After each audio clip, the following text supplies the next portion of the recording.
All right, thanks everybody for being here. I'm particularly excited about this event. So most of y'all know I used to work in politics out in DC. And one of the things I worked in politics was actually getting better laws on the books so that people with who are nurse practitioners or RNs can prescribe medicine, can do the things that they're doing. So Tennessee is very lucky actually to have some of these laws on the books. There's tons of states that you have to be a complete doctor in order to do any of the stuff that they're doing, which is just it's ridiculous the amount of burden that they put on their people and the medical system. But so I'm excited that I can do this as a part of my life now, be able to bring this information to everybody. Well, how are you? Good, how are you? Good. And I'm excited also, this is in my gym that I opened. I moved to Nashville 4 years ago, and now I got my own full-fledged gym and members and all that stuff. Is a lot of fun. These people just supported me along the way. Carly was one of the first people I met in Lebanon. She dropped off a gift card for my grand opening. And I was she was probably why is he so excited about meeting me? Because I was oh my gosh, you work in primary care? This is great, it's freedom and stuff. And so I was totally nerding out. She was probably wondering what the heck's going on. But I'm excited for all these folks to be here to educate you guys. We're gonna videotape this and we're gonna clip it up and send it out to a bunch of folks. So they're gonna do just a quick 5-minute spiel. I won't even introduce them because they will do it way better than I could. And they're gonna do they're gonna talk about the thing that they're most passionate about. Whenever we hear, you can sit up here. Whenever you hear what people are most passionate about, then you're gonna get excited about it. And you're gonna tell other people. If I just told them, hey, just talk about hormones, and they don't really care about hormones, then you won't get as much out of it. So I want you guys to get a lot out of it. So you guys can come on up. Just walk up on the stage here. Come on, here we go. We just got seats, and I'll just stand up here and just moderate, I guess.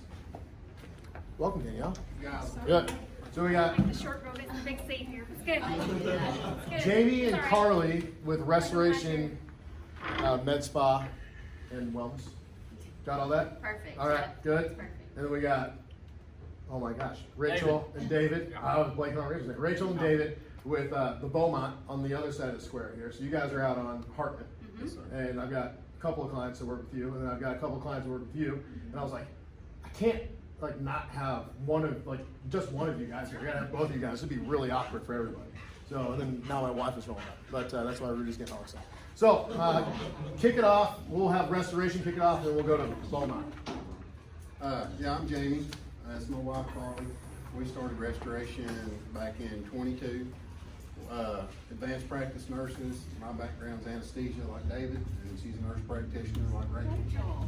So David and I used to work together actually at St. Thomas doing OB anesthesia together. So we decided to kind of venture out and open our own places up. Been doing that for 2 years. Went great. Just trying to get people well without the old faux pas. Just we're going to treat your disease process. We're going to treat your sickness with all these medications. We actually promote wellness and try to get people optimized to the best health they can be. Today, I'll hit briefly the GLP-1s and 2s that are out there. That's the Semaglutide and Tirzepatide, or Ozempic and Mounjaro. They're helping people lose weight.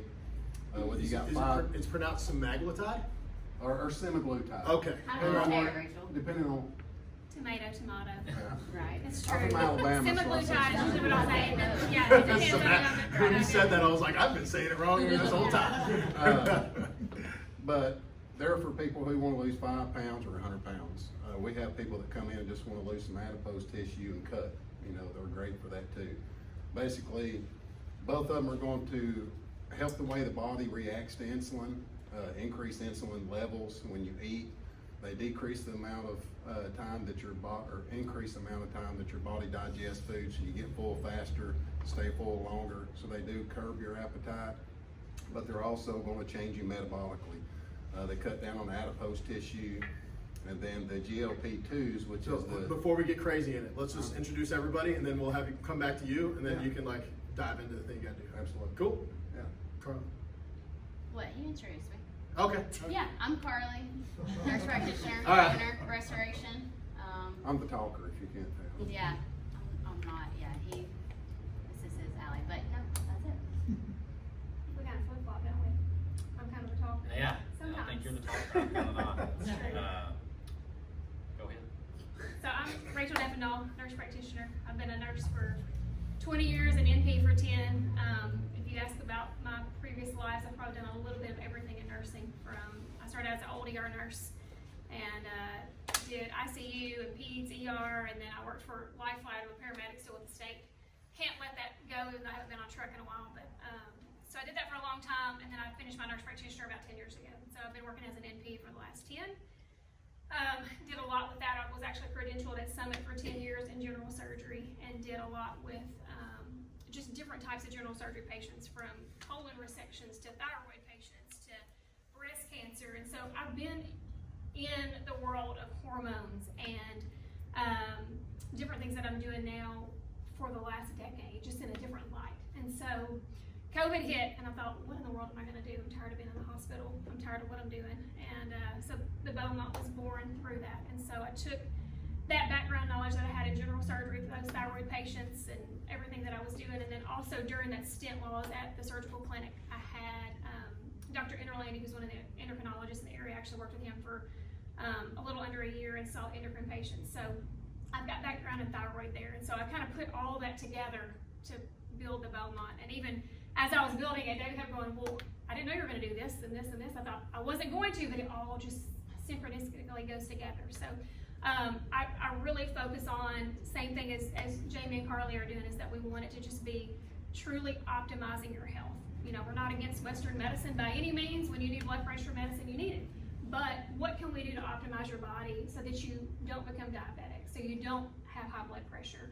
And that's really our focus as well. You know, how can we mold the body and use different, even supplements and different peptides and hormones to really get you to where your body's optimized just from a longevity standpoint. So that's what's kind of built us to. So yeah. Cool. Awesome. Anything to add there, David? So for the past year and a half, she'd come home, we talk, and so I'm, like Jamie said, we do, we're CRNAs, and we've done anesthesia he's done a lot longer than me. But we've been doing, so we do OB, so we got a lot of days off. So, you know, I just decided, you know, might as well try this and do kind of a men's health approach. You know, a lot of guys don't want to come talk to a woman. They'd like to talk to a man.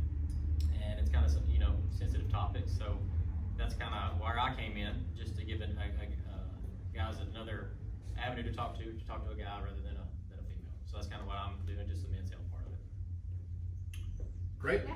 Cool. Well, I appreciate y'all being here. And yeah, so we'll have Jamie just go back into the semaglutides and teach us more, a little bit about that. And I know what adipose tissue is and insulin and all that stuff. Don't talk over that. Just like kind of break it down for me. I don't know all of that either, so like educate me on how semaglutides. Yeah. So And you may have to come on because he's a talker. He's a lecturer at heart. I'll time it. I'll time it. Yes, just hit.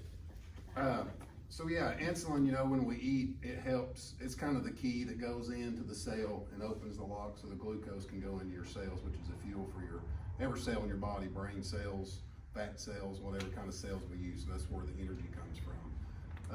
Your body can get insulin resistance where it don't really utilize that the way it should. It can also cause you to store fat, you know, in areas that you don't want to store fat, or store fat at all when you don't want to be storing fat. So it just kind of optimizes that. Again, it don't just change the way you look on the outside, it changes the things on the inside. It has now been approved to treat cardiovascular disease, so it decreases your risk of heart attack, strokes, kidney disease, and all that stuff as well. The generation 2, which is the Mounjaro or tirzepatide, that's how we say it in Alabama. I don't know how we're supposed to say it. Okay. It actually has receptors in the adipose tissue, which, you know, research is starting to look at. That's the way it helps you lose weight as well. And usually about 10 to 15% more weight loss on the 2s, which is your tirzepatide, less negative side effects, which can be diarrhea, nausea, stomach cramps, and things like that. The first generation, the semaglutide or Ozempics, were a lot more known to cause GI upset. I couldn't take them at all. They just really messed with my stomach. But generation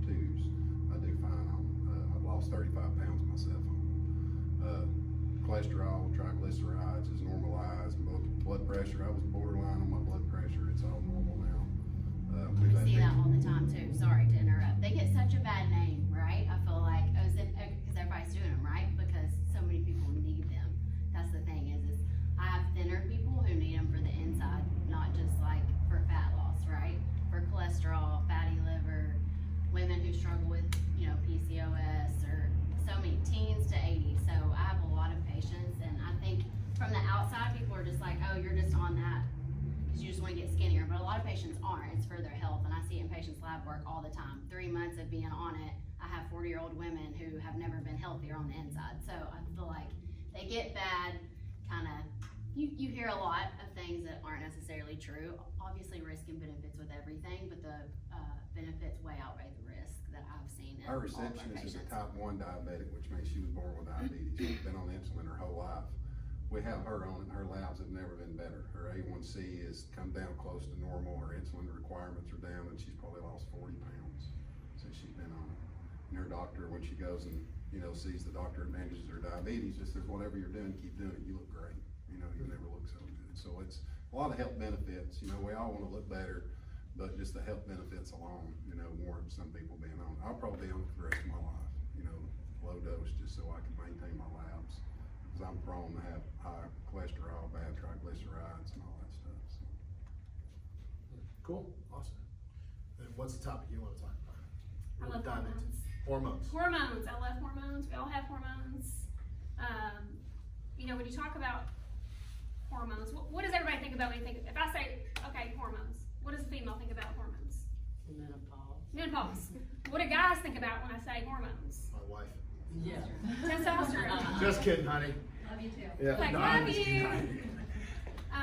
Yes, There's, testosterone. yeah, Yeah. testosterone, menopause, it's the symptoms that we see, but when you look at it from a perspective of where we are now as generational to generations before us, men and women both, one, are going through menopause sooner. Men are losing testosterone even earlier in age. And we look at, well, why is that happening? Well, there's a lot of environmental factors that play into that. And so that's what I really focus on. It's one of those things I feel like God has a good sense of humor, and that, through my career, and even when I did endocrine in the office, and it was such a stressful time of that, I'm so thankful I have that background, because it all just plays in together. If you look at, when we say hormones, hormones are really your endocrine system. Endocrine system is actually made up of 3 organs in the body. So one is actually your thyroid, which is your neck, your adrenals, which sit on top of your kidneys, and then ovaries and testes, your sex hormones for male and female. And so I really make an effort to focus on all of those systems because they all play together. So I'm watching, your adrenals, because you have hormones that come out of your adrenals that are precursors to what your ovaries and testes are putting out. So you have DHEA, cortisol, that are the backside of testosterone and estrogen and progesterone. Thank you, I appreciate it. And same thing with thyroid. If the ovaries and testes are not doing what they need to do and the adrenals can't do what they do, we're watching thyroid as well. If you look at thyroid labs, and when people are adjusting your thyroid, a lot of your practitioners are just going to look at what's called a TSH. Has anybody ever heard of a TSH being checked for thyroid? 2 big things with thyroid. Yeah, yeah. Thyroid. So your TSH, that's a level that we check for your thyroid. That doesn't even come out of your thyroid. That is out of your pituitary, out of your brain. That's a signal that's coming out that something is already damaged or already wrong in the thyroid. And so we're really diving in to look at even more thoroughly of, well, what can we do to make sure the thyroid's optimized before this signal goes off? Same thing, what can we do for blood pressure before blood pressure is an issue, et cetera, et cetera. And so we're looking at all of those from a combined effort. But hormones specifically, so like David said, David's come in because we do talk about a lot of things that are very personal and intimate when you're talking about hormones and performance and different things for males and females. And so sometimes it's hard for a male to talk to me about those things and a female to talk to him, and it makes it much easier that we have, male to male and female to be able to talk about those things. So we look at not just females going through menopause, we're also looking at perimenopause. When you talk about a female and our hormones. Females can start to have hormone changes as early as 30. Perimenopause, which is that time leading up to menopause, can last up to 15 years. And so there are so many times that I can tell you that we see females that come into the office that are put on anti-anxiety medicines or antidepressants because their mood is off, or they're on sleep medication because they're not sleeping. Well, when you dive into their hormones, there's an imbalance there. And so when we can get hormones balanced, we've seen people come off of anti-anxiety medicines, off of antidepressants, not needing those things because just with simply getting those hormones balanced. It's not just estrogen. When we think about hormones and menopause, the word menopause, anybody know what that word means? All the word menopause is, it's a birthday for the 1 year past your last period. That is it. It is one day of your life that you have hit 365 days of no bleeding, and then that's it. So there's a big disassociation and education part of that I love. I'm a talker and a lecturer and an educator too. I love that side of it, of just making sure patients I see have the information they need. But menopause is just that one day. So we're really looking up to 15 days before that, and then years past that. We have hormone patients that are as early as their 20s. I have patients that are as late as their 80s, and we laugh because we're on the second floor on the square, and I tell people if they can do my stress test and make it up those 22 stairs, because I hear all the time we have 22 stairs, then I will testosterone them or pill them because they can make that stress test. So there's different ways that you can do hormone replacement when you're talking about actually sex hormones for male and female and looking at replacing testosterone, estrogen, progesterone. There's creams, there's pellets, there's patches, there are oral forms. And so a lot of times it can depend on what your need is and what your symptoms are that you need. Now I'm biased to pellets because when I can dose you correctly, those are sustained release, meaning I'm putting them in, yes they're in, but we do a lot of labs, we do a lot of testing before we do that, and we're conservative on that dosing. But they are a very sustained release, and they're what are called bioidentical, meaning that when we look at those hormones under a microscope, they're actually identical to what your body makes. So we're not using a synthetic form of that hormone. So like females that take birth control. If you take birth control, either estrogen or progesterone, those are actually dialing down your own innate hormone. So when we do those labs, you're not going to show estrogen, you're not going to show progesterone because they're masking what your body makes. Or what we're doing, we're actually wanting to build up what you're doing. There's so much literature out there, and I can talk for 30 minutes, so I'll try to cut it short. There's so much literature out there that I can share too of a lot of people think, well, does this increase my risk of cancer? Does this increase my risk of X, Y, and Z? Same thing with what we're doing with the GLPs. There's so much literature out there that shows the health benefit and the longevity side of it, that it actually decreases your risk of heart attack.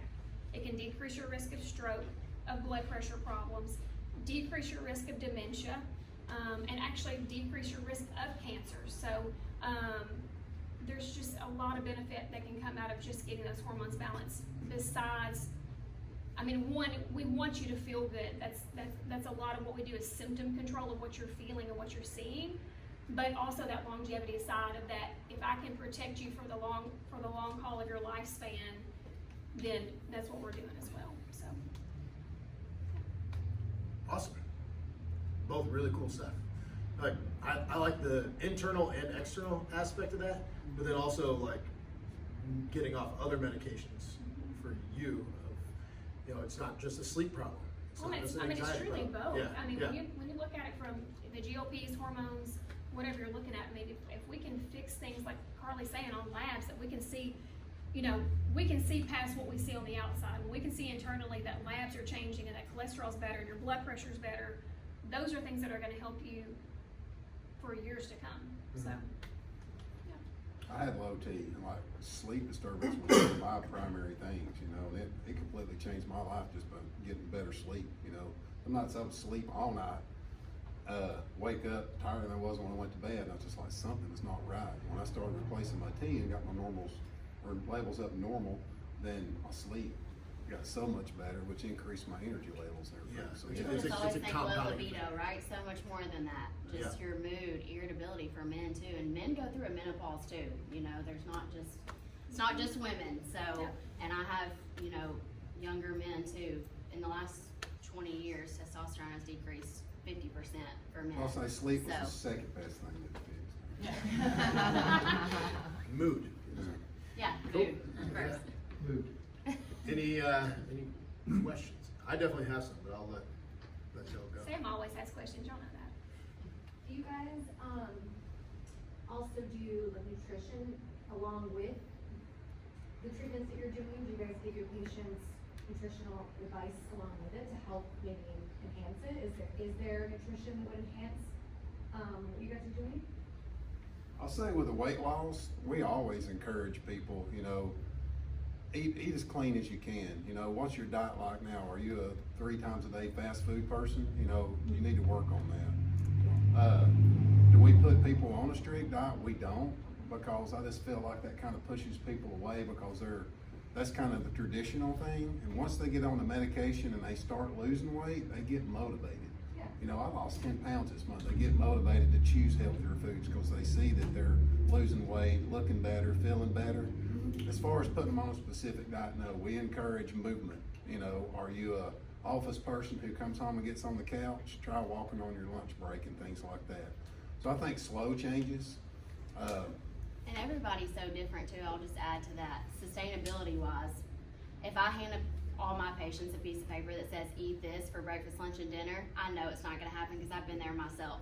So every single patient that I have in front of me is so different.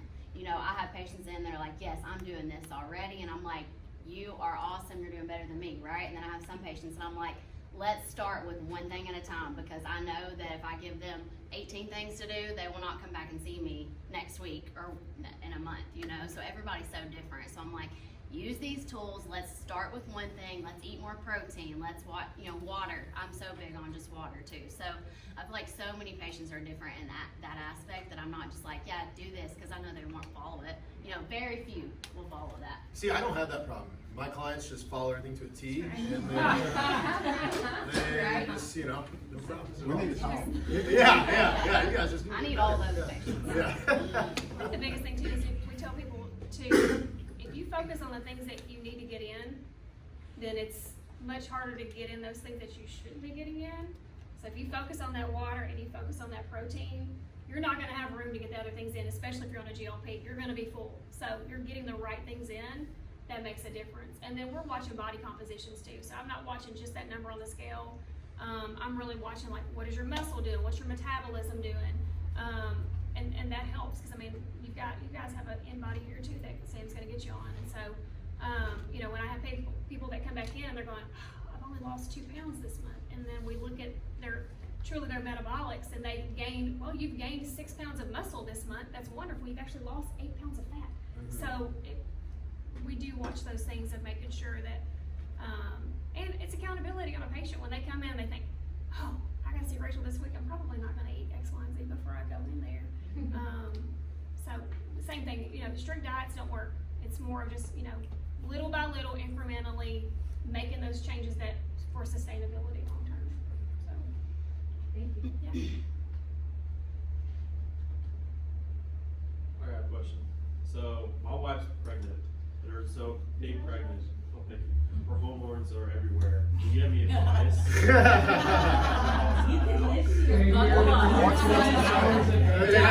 not tell her you asked that question. That would be Start with that.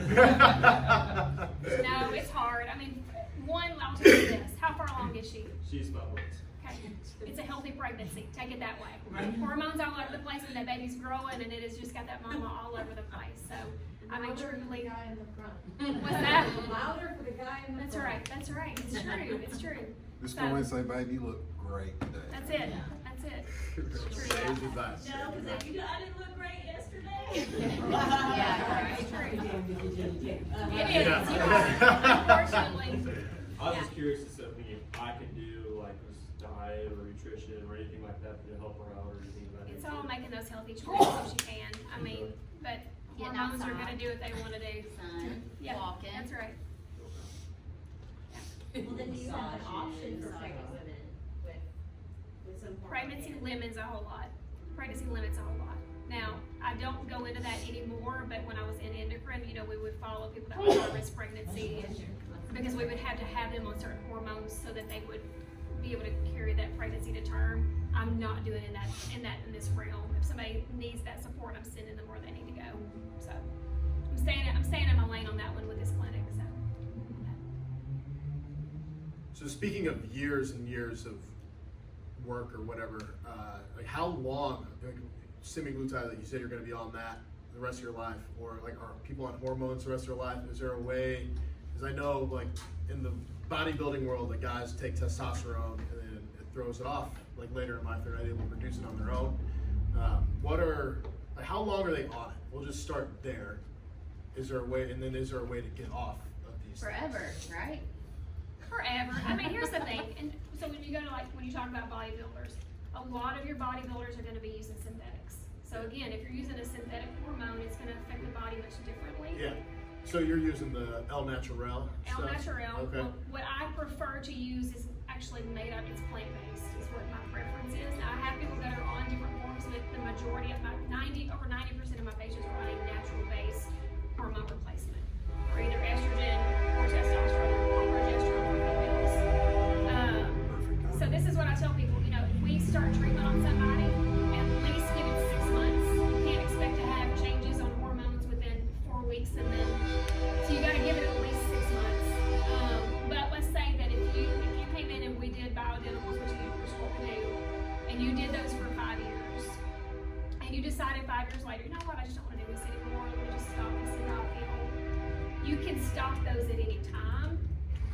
Your body is going to go back to innately where it was. Now, here's the thing that you have to take into account. If you did the hormones for 5 years, your baseline 5 years, your baseline at 50 and 45, 50 is going to be lower, not because you did testosterone, but because your body innately is making less because you are 5 years older. So you have to also look at that innately you're going to continue to decline testosterone production over the lifespan. So, but no, that's what I tell patients all the time. If you want to stop it anytime you can, just at least give me 6 months into therapy before we stop it. But you know, I have people who will get some time under their belt and they think, you know what, I'm feeling pretty good, I'm gonna stop this, I'm gonna skip my next round, and then I'm like, yep, 5 weeks later, I'm like, they're back, because they're like, I'm starting to crash again. I'm like, yes, that's the way I have to build it back up. So. Your body does decrease its own production when you're Right. getting it on the outside, right? But it is something that you can come back from. Is it gonna be great? No. The whole reason why you came to one of our clinics in the That's first right. place is because you don't feel that you're best, right? So that's what I tell patients all the time.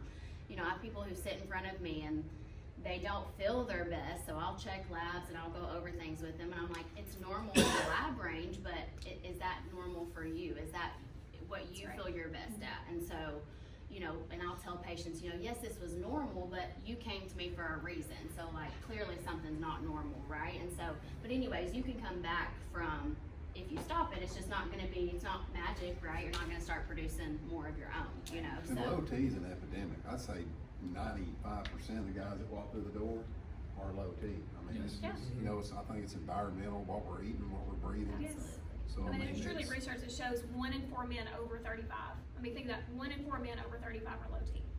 That's What a lot. would be I low? mean, down in the room, that's right. What would be low T for I'm out of ya. over 40? What's low T? So that's it's individualized. I know for them too. It is, you know, here's what I tell people.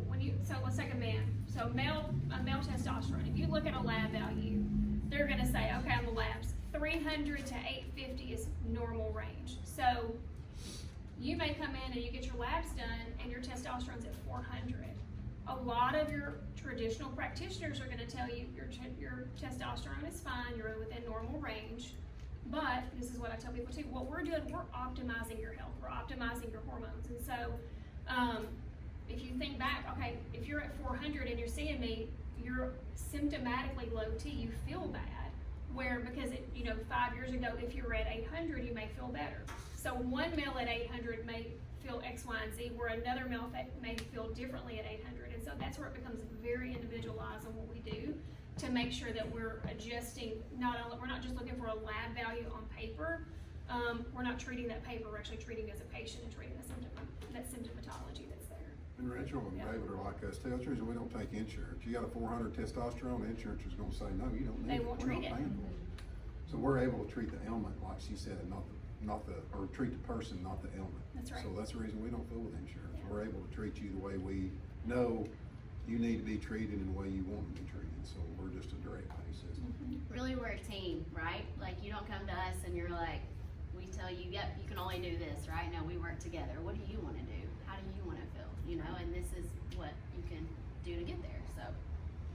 There's a lot of misinfo out there, a lot of big pharma stuff. So I grew up in the 70s and 80s and I was around athletes and, you know, they take steroids and they talk about cycling on and off. What's different now, just technology-wise, how is this different from? Well, testosterone's natural. A lot of the anabolics that you've seen, especially back in the 70s and 80s, just wasn't natural. You know, they may be taking testosterone with it to get their levels, you know, in an anabolic range, but they're taking things like Winstrol D, Dynabol, and things like that. There's nothing natural about that. That's things you give, you know, And they would have to cycle livestock off animals of to build Right. muscle You and know, to gain weight. I'm talking about professional athletes, you know. Yeah. And there's different peptides and different things that we use in the clinic aside from hormones that you do have to cycle on and off of. But testosterone specifically, we Gotcha. don't. Yeah. That stuff's horrible on your liver too.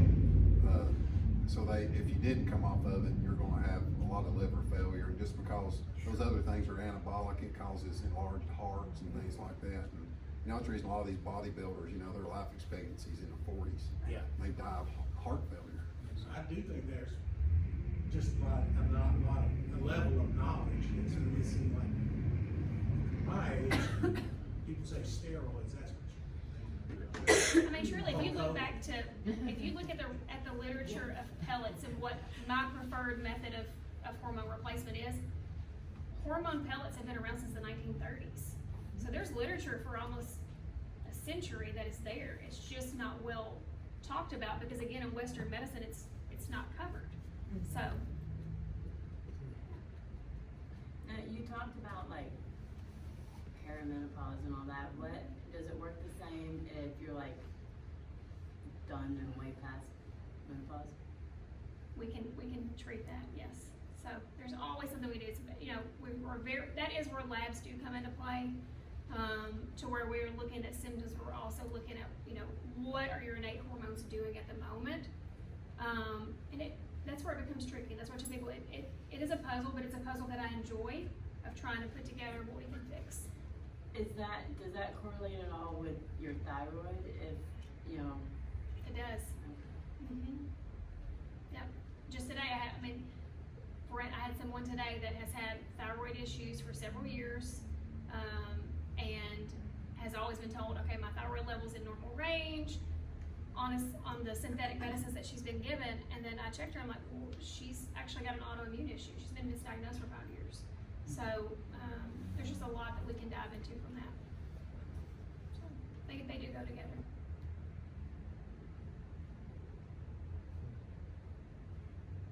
So on anything else on the hormones? We change gears real quick. Talk about semaglutides. What about like coming off of those?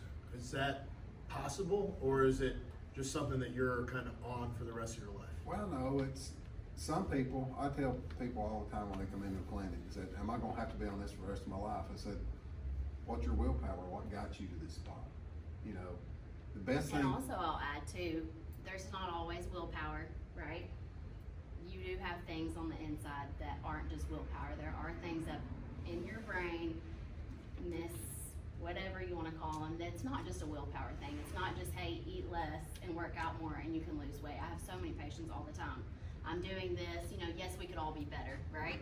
But it's not just a willpower thing. So, and I will say, we have patients that come off and people keep their weight off. Do I have patients that come off and gain weight back? Of course, with anything. You know, I've had patients that have had weight loss surgery that are in there wanting to get on the injections or peptides. So, you know, everybody's different in that. A good thing is a lot of fad diets and things like that, patients always lose weight, stop it, gain it back, plus some. I have not seen that in my patients, which is really good with these peptides. Have I seen patients gain weight back? Yes, but never more than what they started with. I have not seen that. I've treated thousands of patients in, you know, 2.5 years, and I mean, that's a good thing, right? I'm not saying it's not possible, but it is unlike other things in the past, like phentermine, and I'm not saying, you know, I use phentermine in very little, various ways sometimes too, but I feel like in the past, you know, HCG, we use HCG too for patients, men, women, there's something for everybody, kind of like she was saying, you know, it's a puzzle, everybody's different. But I think a lot of things in the past, patients would lose all this weight, stop it, and gain it all back plus 20 pounds, right? And they're like, so that is a good thing about it. You don't have to be on it forever. I'm kind of like my own research study, but like even Jamie, you know, he's like, eventually I put patients on half the lowest dose. I do other things that are not necessarily on label, you know, not every week. There's other things, like she said, everybody's different, so I think, I don't know if you would add to that, but Yeah, that's what I was you don't saying, you have know, to be what on it got you forever. here, you know, there may be underlying things that you have to address with people. Some people are just, they get on it, they lose their weight, they pay attention to, it cuts your proportions down. I tell people, if you were a burger and a fry kind of guy, you're gonna be a half a burger and 5 fries on this medication, because it just decreases your appetite. Some people do well, and they just watch those proportions, they don't increase their proportions, they continue to eat like that, and they don't get back on it. We've got patients that's maintained their weight for a year plus just by paying attention to the proportions they were on when they were on the medication. But other things are just, you know, you might be a stress eater, you might have thyroid problems, you know, they might need to be on something for their thyroid. So, you know, looking at what got them there is a big part of whether they'll stay on it, you know, if they have to go back on it or not. So Is that like, you looking at what got them there, is that just blood work, or is it, what else goes into that? yeah, just, I mean, it may be stress, you know, they may be under a lot of stress with their job. What's some ways we can address how you deal with stress? They may be, you know, a long history of depression, you know, we might get them in there for, you know, different treatments we have for depression and things. So you just, again, it's like, we look at the whole patient, you know, and I think that's a big difference between nurses and doctors. And I'm not bad-mouthing doctors, but they are taught to look at the disease, fix the disease, treat the disease, and we just kind of look at, you know, a person as a whole. You know, what got you in this situation? What can we do to make you, you know, more complete? So. Bunch of I advanced have a practice question with those, because like, I've always steered away from those, because I was always told they like eat your muscle, they're, you know, bad, and so is that not the case? No, It can. you can lose If muscle you use on it, it. it's just when they're used appropriately. Any type of Anyway. diet you do, you're gonna lose muscle, right? Oh, trust me. Unless you keep up your protein Protein. and, you know, all the important things, right? A lot of patients will get on these things and they're not hungry a lot of the time. When they are, they're eating chips and, you know, a Coke, right? I'm like, of course you're gonna lose muscle. You have to keep up your protein, and you can get it in, you know? All the restaurants we go to, you get like 3 times the portion sizes that you need. So really, like, you know, what did they do 100 years ago? Like, they did not eat how much we eat. We have gotten accustomed to so many bad habits, right?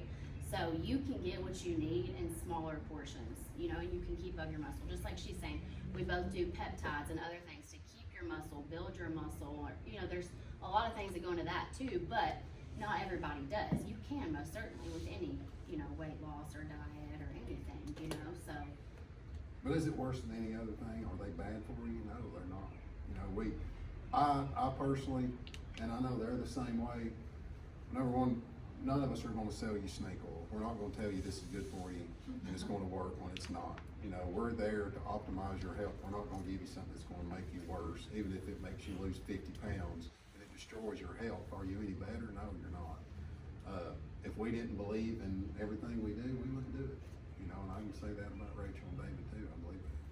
I think, and to add to what Jamie said earlier, as far as just the clearance for cardiovascular, there's, again, we're always in the literature, but you look at, it's so heart protective that even beyond the benefits of weight loss, these medicines are really beneficial in so many ways, so.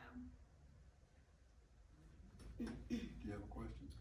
Yeah, for the semaglutides, you said what it does is it lowers your appetite.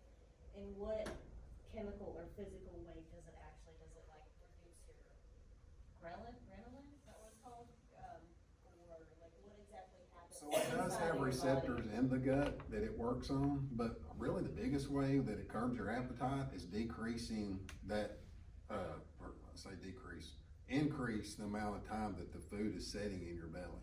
So that's the reason some people, they have the negative side effects like dyspepsia, nausea, and things like that on the first generation.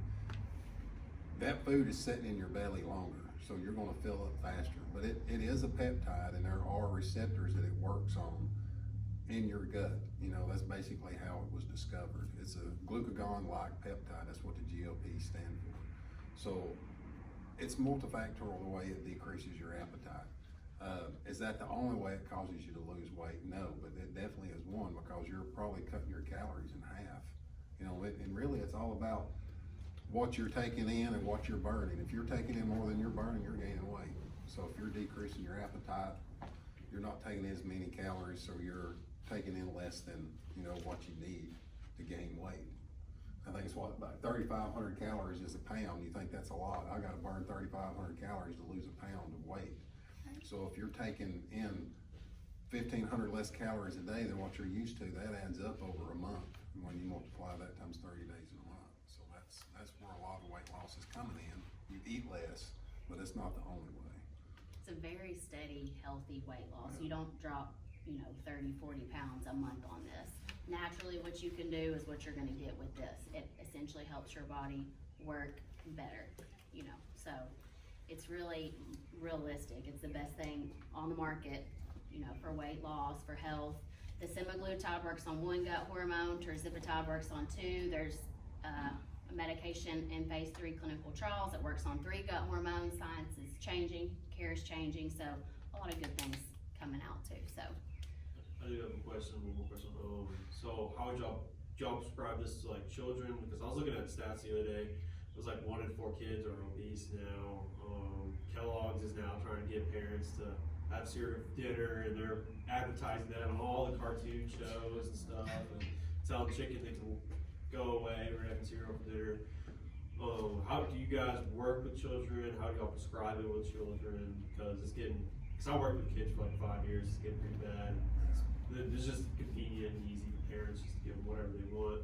Right, So, and money, yeah. right? Money is such a big issue. So But- how do you guys go about that? So I don't treat children. There's a gray area in that 16 and up that we will.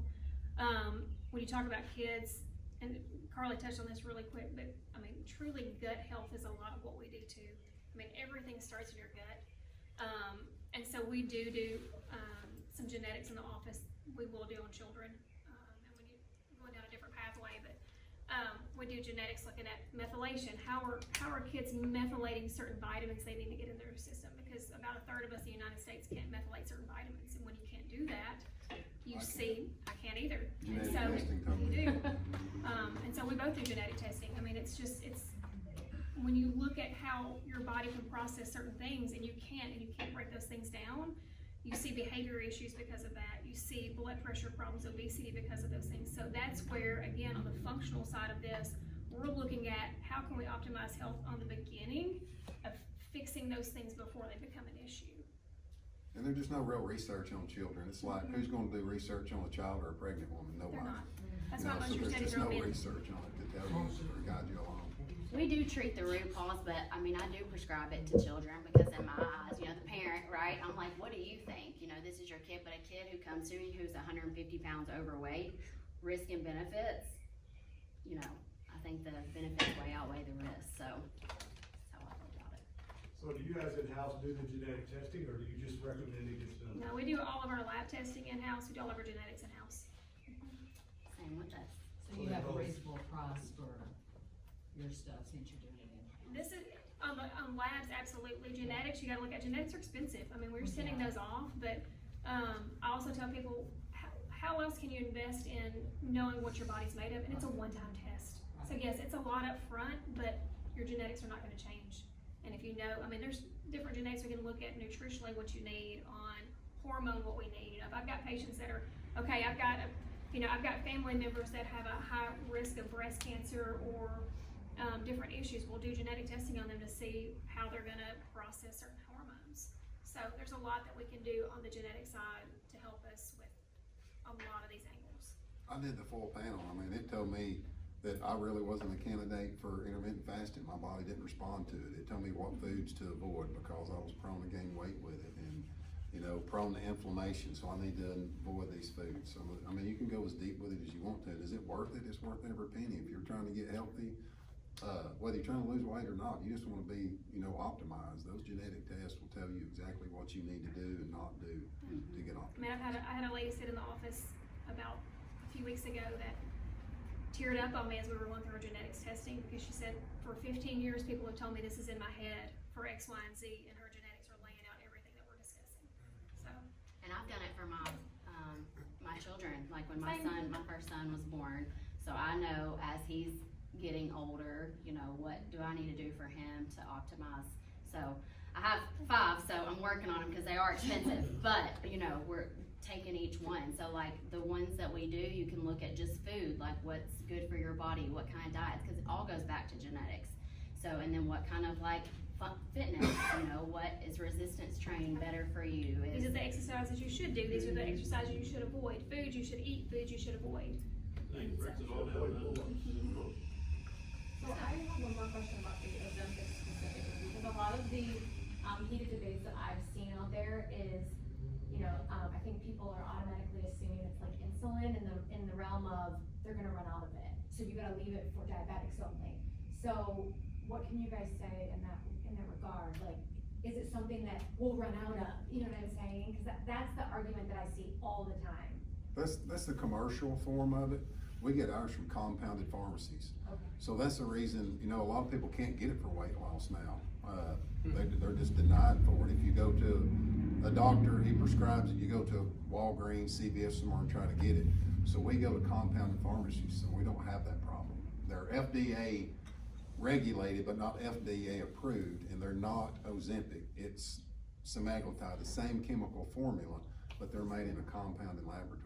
It's the same medication that is used for type 2 diabetes and weight loss. They're 2 different names. It's so confusing. I have to sit in front of patients and they're like, what? And I'm like, it's okay, just trust me. But like, you know, Ozempic, Wegovy are the same exact medication. They go up a slightly higher dose, right? Mounjaro and Zepbound are the same exact medication. So with the compounding pharmacies, that's also why we're able to offer it at a fraction of the cost, right? I have patients all the time, they're like, I've been paying $1,500 for this. And I'm like, yes, you can get it for $300 here. So it is, you know, it's available in that aspect. So those are really low. I've had patients in the past week, you know, I can't get it at my pharmacy, so I've got to come here. You know, And that's why the compounders can make this. You have compounding pharmacies that are able to produce this medication because it is on an FDA shortage list nationally, because the Ozempics and the Mounjaros are on a shortage on the prescription side. On a compounding side, we're able to get that very easily. So Yeah, we have people that are, you know, diabetics or pre-diabetics, and they've been on it and they just can't afford it, and they come to us and get it because it's so much cheaper, and it's, you know, the exact same thing. I saw your hand go up, Rusty. I've got a friend of mine that went on pellets, and he had a bad experience simply because it caused his hemoglobin to skyrocket, and the people that were treating him, and Julia, gave him something else which compounded that, and he ended up having a heart attack, and it came off it all. He's okay today, but is that common for the hemoglobin to kind of spike on testosterone or hormone replacement? let me answer your question in 2 parts. Yes. One, practitioners are gonna be different across the board, right? So what do you call a physician that graduated first in his class and last in his class? They're both doctors, right?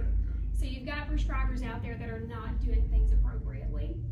And so I'll heed that I'm very cautious and very conservative when I dose. And what I tell people when I do pellet is that first round, I'm probably gonna go a little bit more conservative, where my men can typically be dosed every 4 to 6 months. It may be 3 to 4 months, because I would much rather you need to be dosed sooner on this first round so I can see how your body metabolizes and reacts, versus giving you too much and you have an adverse reaction. So that's the first part. Second part, when you talk about the thickening of the blood that can happen and that hemoglobin and hematocrit increasing on number, actually with pellets, with that bioidentical form in a pellet form, research shows that that is less than doing injections. So when you're doing injections of testosterone, you actually have a higher chance of having that hematocrit being higher and needing to draw off blood and to donate blood versus doing it in the pellet form. So it really just comes down to practitioner too, kind of watching that for you. Yeah. And it is, it's a natural kind of response for your H&H, your hemoglobin and hematocrit to increase.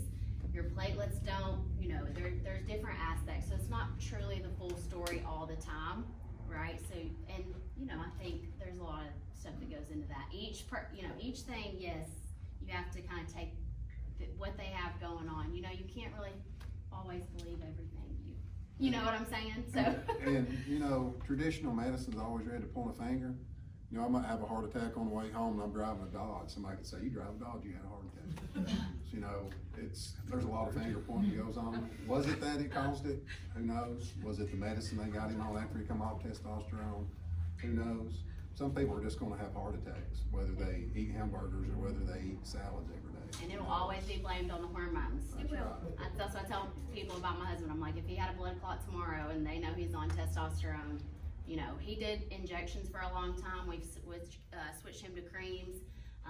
And so everybody's different, but I tell my patients, I'm like, it would be blamed on that. My women, if they get breast cancer, so again, you just have to take into consideration each person's.